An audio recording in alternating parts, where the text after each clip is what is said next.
Hello everyone, and welcome back to Mr. English Channel, where learning English is easy and fun. I'm Emily. Hello everyone, this is Paul, joining Emily today. Hey Emily, how you doing? Hi Paul, I'm great, thank you. A little bit excited, actually. And you? How are you feeling today? Oh, I'm feeling good, Emily, really good. The sun is shining, and we are here ready to talk about a super interesting topic. What do you think our topic is today, Emily? That's a good question, Paul. Our topic today is, drumroll please, talking about your future. Wow, that's a fantastic topic. I love talking about the future. It's always fun to think about what comes next, isn't it? Yes, exactly. It's all about hopes and dreams and plans. And for our lovely listeners, it's a great way to practice English. So, before we start, a quick reminder to our amazing listeners. Please like this video, share it with your friends, And subscribe to Mr. English Channel. It helps us a lot, and we love having you here. Yes, please do. Your support means the world to us. So, Emily, when you think about the future, what's the first thing that comes to your mind? Like a small future plan. A small future plan. Well, tomorrow I plan to bake cookies. Is that a good future plan? That's a wonderful future plan, Emily. I love cookies. What kind of cookies? Chocolate chip, of course, the best kind. What about you, Paul? Any small future plans for tomorrow? Let me see. Tomorrow, I plan to water my plants. They need some love. And maybe, just maybe, I will go for a walk in the park. Oh, that sounds lovely, Paul. It's good to have small plans, isn't it? They make the day better. Absolutely. They add a little bit of joy to the everyday. So, we are talking about the future, and we just talked about small, simple plans, but what about bigger plans, like for next year or in 5 years?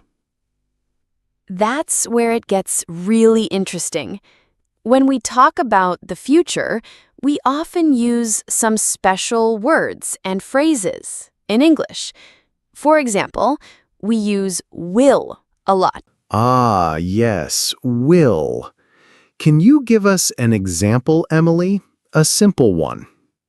Of course. For example, I will travel more next year. Or I will learn a new skill. Simple, right? Yes, very simple and clear.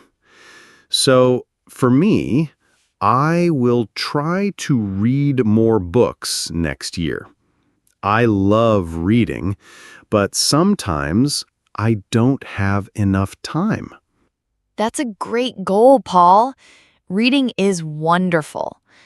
So, we use will for things we decide now or for predictions about the future. What else do we use? Well, we also use going to for future plans, especially when we have already decided something. For example, I am going to visit my family next month. I bought the tickets already. Oh, that's a perfect example, Paul. So, going to is for plans we already made, like, I am going to start a new English course next month. It's decided. Yes, exactly.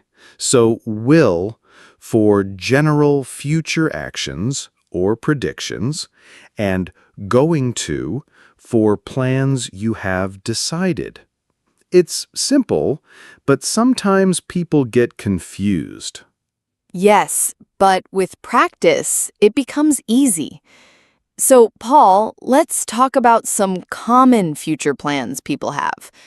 What are some things you often hear people say they will do or are going to do in the future? Hmm, Let me think. Many people talk about traveling, like, I will visit Italy someday, or I am going to go to the beach next summer. Yes, travel is a big one. Everyone loves to explore new places. I hope I will visit Japan in the future. That's a big dream of mine. What about other common plans? Another common one is about work or career. People often say, I will get a new job, or I am going to start my own business. That's true. Career goals are very important. I hope I will keep learning new things for my job. Learning is endless. Definitely. And sometimes people talk about learning new skills, like, I will learn to play the guitar, or I am going to learn a new language.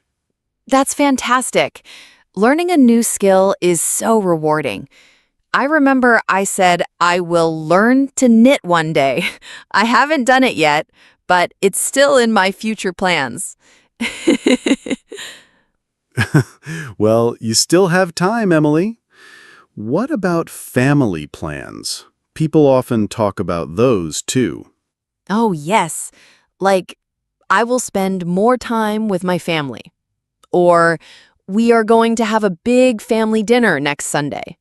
These are lovely plans. They are. And sometimes people talk about moving to a new place. I will move to a bigger house next year. Or, I am going to live in the countryside. Yes, changing your home is a big future plan for many. It's exciting. So we have travel, career, new skills, family, and moving. What else comes to mind? People also talk about health and well-being. Like, I will exercise more. Or, I am going to eat healthier food. These are very good future plans for personal health. Those are very important. Taking care of yourself is vital. I plan to take more walks in the park, as you mentioned, Paul. So I am going to walk more often. Good plan, Emily. And speaking of plans, sometimes we use might or may to talk about the future when we are not 100% sure. For example, I might go to the party tonight, meaning it's possible but not certain. Ah, yes, might and may. They show possibility. So, I might buy a new car next year means it's a possibility, but not a definite plan yet. Exactly. Or it may rain tomorrow. We are not sure, but it's possible. So, will for sure things, going to for decided plans, and might, may for possibilities. Good summary, Paul.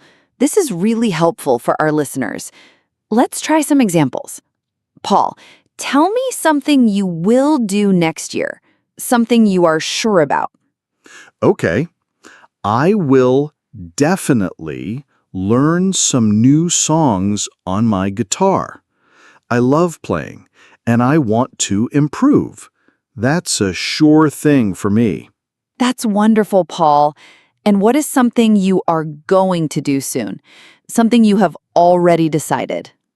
I am going to buy a new book for my reading club next week.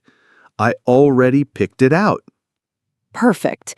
And what is something you might do in the distant future? Something that's a possibility. In the distant future, I might learn to speak Italian.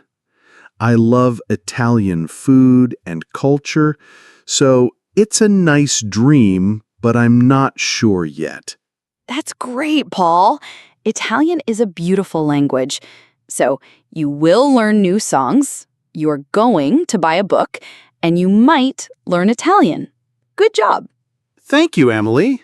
Now it's your turn. Tell me something you will do next week. Next week, I will call my grandmother. We talk every week, so it's a sure thing. That's lovely. And what are you going to do this weekend? This weekend, I am going to visit a new coffee shop. My friend told me about it, and I want to try their coffee. Oh, nice. And something you might do next year? Next year, I might plant a small garden. I love flowers, but I am not sure if I will have enough time. So, it's a possibility. Excellent examples, Emily. Our listeners can practice these phrases too, thinking about their own future plans. Yes, exactly.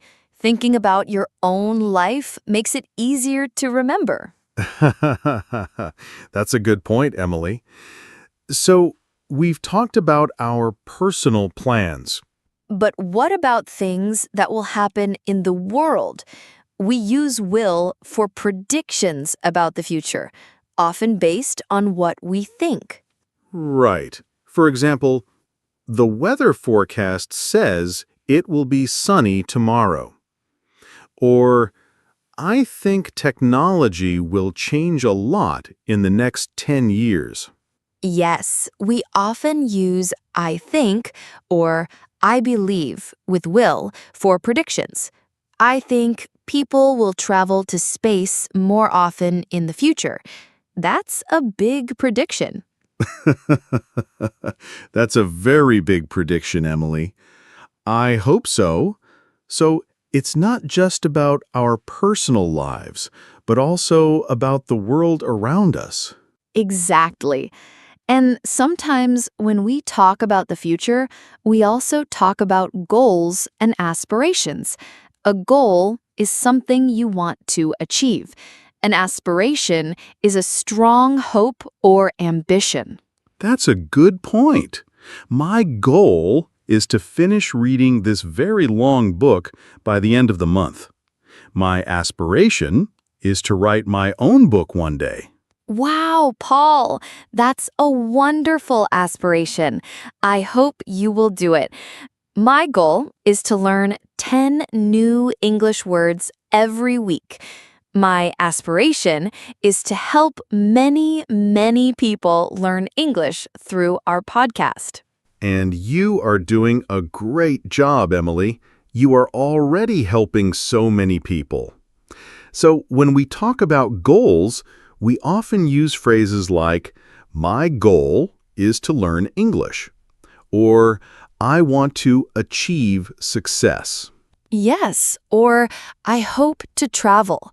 For aspirations, we might say, my dream is to fly, or I aspire to be a good person. These are all ways to talk about our future. It's so important to have dreams and goals. They give us direction, don't they? Absolutely. They give us something to work towards. And even if a plan changes, it's okay. Sometimes our future plans change, and that's a part of life. Yes, life is full of surprises. So if your plan to bake cookies tomorrow suddenly changes because you have to work, that's okay. You can bake them another day. Exactly. Flexibility is key. So, listeners, don't worry if your future plans change. It's normal. The important thing is to keep learning and keep trying. That's a great message, Emily. So we've covered will, going to, might, may, and we talked about goals and aspirations. What about common questions people ask about the future? Oh, yes. Very important for conversations. A common question is, what are your plans for the weekend? Yes, or what are you doing after work today? These are simple, everyday future questions. And if it's a bigger future plan, someone might ask, what will you do after you finish school? Or where do you see yourself in 5 years? Where do you see yourself in 5 years? That's a classic interview question, too. It makes you think. It does. And a good way to answer is, in 5 years, I will be working in a new job. Or, I hope to be living in a different city. Yes, practice makes perfect. So, listeners, try to answer that question for yourselves. Where do you see yourself in 5 years? Great idea, Paul. Think about it and try to use will or going to in your answer. So, Emily, what is one thing you are most excited about for your future, big or small? That's a lovely question, Paul. I am most excited about continuing to learn and grow. I think I will always be a student of life, and that excites me. And you, Paul? That's a beautiful answer, Emily. For me, I am most excited about meeting new people and having new experiences. I believe I will meet many interesting people in the future, and that makes me very happy. That's wonderful, Paul. Life is an adventure, isn't it? It truly is. And learning English is part of that adventure for our listeners. By talking about the future, they are building their English skills step by step. Yes, exactly. Every word, every phrase helps them on their journey. So, we hope this episode helped you understand how to talk about the future in English. It's a very useful skill. It certainly is. And remember, practice makes perfect. Try to talk about your own future plans in English every day, even just for a few minutes. Yes, even if it's just, I will make coffee now. Every little bit helps. That's a great example, Emily. So, Emily, are you ready to say goodbye for today? Yes, I am, but not before our usual reminder. Dear listeners, thank you so much for joining us today on Mr. English Channel. We really appreciate you being here. Please don't forget to like this episode, share it with your friends who are learning English, and, most importantly, subscribe to our channel. And we would love to hear from you. In the comments below, tell us what is one thing you are going to do next week, or what is one thing you will do in the future. Use the phrases we talked about today. Yes, we love reading your comments and learning about your future plans. It helps us a lot too. So, to me, Emily, and Paul, thanks again for listening. Keep practicing your English, and we'll see you in the next episode. Bye, everyone. Keep learning. Bye-bye. See you next time.